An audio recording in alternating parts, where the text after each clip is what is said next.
तो क्या इंडिया दुनिया की अगली सुपर पावर बन सकता है? ये एक ऐसा सवाल है जो आज हम सबके दिमाग में घूम रहा है। कुछ लोगों को तो लगता है कि ये बिल्कुल होने वाला है और बहुत जल्द होगा। वहीं दूसरी तरफ कुछ लोग हैं जो कहते हैं कि अरे ये तो बस एक सपना है। तो चलिए आज इसी सवाल की तह तक जाते हैं। कोई इमोशंस नहीं, कोई ओपिनियन नहीं, सिर्फ और सिर्फ फैक्ट्स। देखते हैं कि असलियत क्या है। तो सबसे पहले ये समझना होगा कि आखिर ये सुपर पावर होता क्या है, क्योंकि देखिए ये सिर्फ एक बड़ी आर्मी रखने की बात नहीं है, इससे कहीं ज्यादा है। तो एक सुपर पावर बनने के लिए ना 4 मेन चीजें चाहिए होती हैं। पहला, एक बहुत मजबूत इकोनॉमी।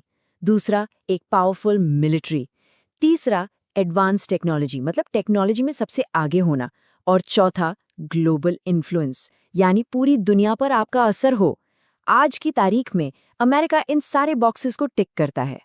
चलिए अब देखते हैं कि इस ब्लूप्रिंट के हिसाब से इंडिया कहाँ फिट होता है। आखिर वो कौन सी ताकतें हैं हमारे पास जो हमें इस रेस में आगे ले जा रही हैं। देखिए, इंडिया की जो सबसे बड़ी ताकत है ना, वो है हमारी इकोनॉमी। हम दुनिया की सबसे तेजी से बढ़ने वाली मेजर इकोनॉमी है, लगभग 7% की एवरेज ग्रोथ रेट के साथ। और यही सुपर पावर बनने की असली नींव है। और बात सिर्फ ट्रेडिशनल ग्रोथ की नहीं है। इंडिया ने जो डिजिटल इंफ्रास्ट्रक्चर खड़ा किया है वो तो एक गेम चेंजर है। सोचिए, यूपीआई और आधार जैसी चीजों ने न सिर्फ हमारी आपकी जिंदगी आसान की है, बल्कि एक मजबूत और ट्रांसपेरेंट डिजिटल इकोनॉमी की फाउंडेशन भी डाल दी है। फिर टेक्नोलॉजी की बात करें तो इसरो, मतलब चंद्रयान और मंगलयान जैसे हमारे स्पेस मिशंस ने तो पूरी दुनिया को दिखा दिया है कि स्पेस टेक्नोलॉजी के मामले में हम किसी से पीछे नहीं हैं। ये हमारी बढ़ती ताकत का एक जबरदस्त सिंबल है।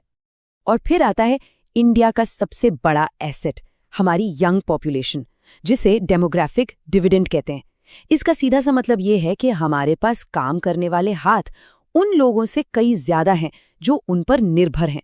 और ये जो यूथ पावर है ना, ये आने वाले कई सालों तक इंडिया को जबरदस्त पोटेंशियल देती है।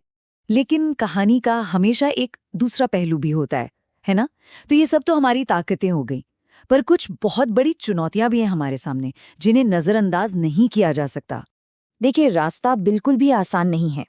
गरीबी और बेरोजगारी ये आज भी बहुत बड़ी सच्चाइयां हैं। एजुकेशन और हेल्थ केयर सिस्टम में अभी भी बहुत काम करना बाकी है। और देश को चलाने के लिए जो बेसिक इंफ्रास्ट्रक्चर चाहिए, उसमें भी बड़े सुधार की जरूरत है। जब तक हम इन मुश्किलों को पार नहीं करते, सुपर पावर का सपना सपना ही रह जाएगा। तो फिर इस पूरी पिक्चर को और क्लियरली समझने के लिए एक काम करते हैं। इंडिया का सीधा कंपैरिजन करते हैं आज की सुपर पावर यानी अमेरिका के साथ। तो साफ है, आज की तारीख में अमेरिका टेक्नोलॉजी और मिलिट्री पावर में हमसे बहुत आगे है, इसमें कोई शक नहीं है। लेकिन यहाँ एक लेकिन है।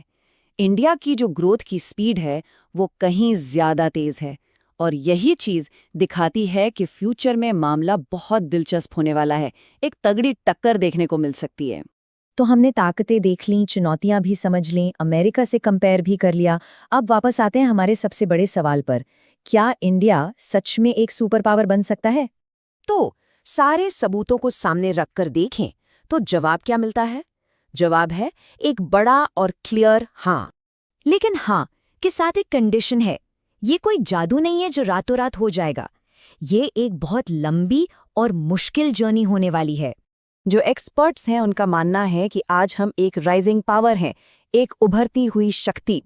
और अगर हम अपनी चुनौतियों से सही तरीके से निपट लेते हैं तो 2040 से 2050 के बीच इंडिया एक मेजर ग्लोबल सुपर पावर बन सकता है। तो आखिर में बस एक बात याद रखनी है, सुपर पावर बनना कोई डेस्टिनेशन नहीं है, ये एक जर्नी है। और अच्छी बात यह है कि इंडिया उस जर्नी पर निकल चुका है, पूरी रफ्तार से।